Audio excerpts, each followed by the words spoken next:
Scrapbooks can be absolute doorways to the past, a time machine for historians. We're actually very fortunate to have this scrapbook at the Kentucky Historical Society because when most people think about treasures, they think about something of value that was once lost and found or belonged to someone very famous. And the Camilla Herdman scrapbooks are neither of those things. Camilla was born to a very well-to-do family in Bowling Green, Kentucky, and she was 14 years old when she started these scrapbooks.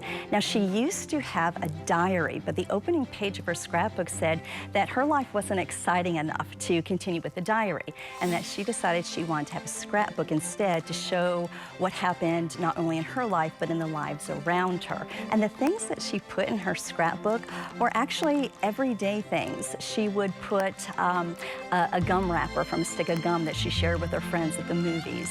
There was a Hershey bar wrapper in her scrapbook. Hershey bars are still used today, but what did that wrapper look like? Did it look the same? Of course it didn't. It has changed over time, and it's that change that we can learn from and we can reflect on when we look back in the 1920s. She also shared more intimate things, such as a love letter from a boy that she was interested in, a piece of cloth that I think is a little piece of tights, cotton tights, that she said was part of a dark secret that she shared with girls at camp. She didn't keep any photographs of herself in this scrapbook, which is very unusual.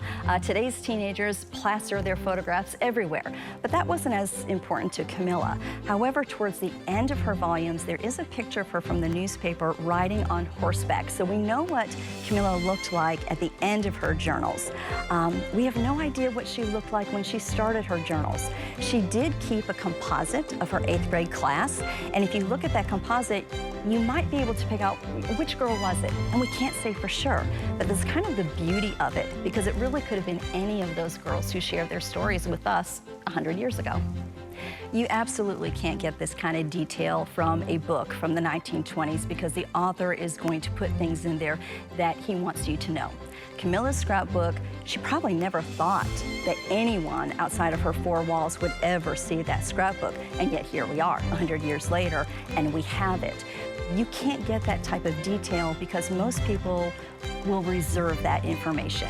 But in a scrapbook that almost acted more like a diary, and even though she didn't want to write a diary, it really did.